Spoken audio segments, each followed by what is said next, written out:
baada ya ukombozi huo, leo hii wanawake tunajikita katika shughuli mbalimbali za kiuchumi, kisiasa na kiuongozi. Ndio maana leo tupo hapa wanawake kwa ajili ya kujikomboa kisiasa. Sasa tumekuja hapa kwa ajili ya kueleweshana. Tunakuja kuzungumza mambo yanatuhusu sisi wanawake, mambo ambayo yanatukabili changamoto, ili tuweze kusikilizwa na umma na uongozi wa Tanzania, hususani katika mwaka huu wa uchaguzi. Tumekuja kuwawezesha wanawake wenzetu ili waweze kujikita kugombea katika nafasi mbalimbali za uongozi, hususani nafasi za udiwani, nafasi za ubunge pamoja na nafasi za urais, kwa kuwa mwanamke aliyopo sasa hivi, rais aliyopo ni mwanamke, na sisi tunaweza kugombea kama wanawake upinzani kama katiba inavyosema. Kwa kikubwa zaidi, mimi kama katibu wa jumuiya ya wanawake ninawahamasisha leo kupitia siku ya wanawake, wanawake wagombee bila uoga nafasi zote nilizosema: udiwani, uwakilishi, ubunge na urais, wanawake wa Zanzibar na wanawake wa bara. Lakini kuna jambo moja tu ambalo tunapenda kumuomba rais, ni namna wanawake wengi ambao wanakumbwa na matatizo wakati wa uchaguzi.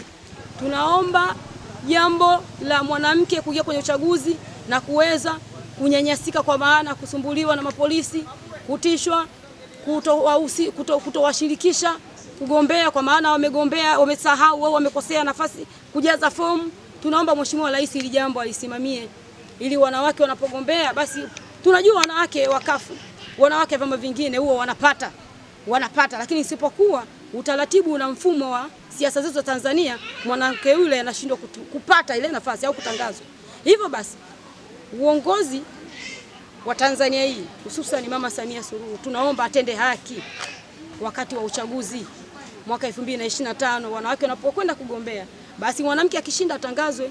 Tunaelewa kabisa wanawake wengi wakishinda huwa watangazwe kutokana na figisu tu ambazo zinasimamiwa na chama cha CCM, Chama cha Mapinduzi CCM na uongozi wake. Tunajua kabisa wale wote wasimamizi wa tume, watendaji wa tume wanatokana na chama kimoja. Kwa sisi tunaomba umma unaoona unaenda kugombea, rais tunaomba asimamie hiyo tume, na tunaomba mabadiliko madogo katika tume ya uchaguzi ili mwanamke anaenda kugombea aweze kusimamiwa vizuri na kutangazwa. Hatutaki wale watumishi wa umma kuwa wasimamizi wa tume, kwa sababu tunajua huyo mtumishi wa umma ni mhusika wa chama kimoja ambacho ni CCM. Hawezi kuja kumtangaza mpinzani. Kwa mimi naomba kupitia leo siku ya mwanamke duniani, tunaomba rais asimamie uchaguzi huu uwe wa uhuru na haki. Mwaka ulioisha tulikuwa na uchaguzi serikali za mtaa ambao ulivurugwa. Wanawake walijitokeza kwa wingi, lakini wengine walienguliwa kwa sababu tu wanasema hawajui kusoma na kuandika. Lakini yule CCM kasoma shule hiyo aliyosoma mwanamke upinzani. Kwa hiyo tunaomba mwanamke atakayejaza fomu, ikiwa imekosewa basi wairekebishe, apate nafasi ya kugombea. Tunaomba siku ya uchaguzi kuwepo na amani. Sisi wanawake ni wahusika na ni washirika wa amani. Mwanamke anapoona kuna machafuko, basi hiyo siasa anaikimbia. Sasa kwa sababu rais ni mwanamke, tunaomba wabebe wanawake wenzake kwenye uchaguzi huu.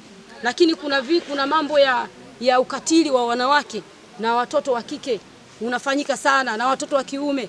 Ukatili huu uko sana Tanzania, sisemi Pemba. Watoto wadogo wanalawitiwa, wanawake wanafanyiwa vibaya. Huu ukatili kupitia siku ya mwanamke duniani, tunaomba rais aongee na wasaidizi wake, ukatili huu jamani uishe. Hata vitabu vya Mungu vinasema unapomkatili mwanamke umekatili jamii. Kwa ndugu zangu, wanawake wafikiri katika yote haya wana mchango wote labda katika kufanikisha maendeleo ya taifa? Wanawake wana mchango mkubwa sana katika kufanikisha maendeleo ya taifa, na ndio maana kwanza namshukuru rais kwa kuwapa wanawake kipaumbele.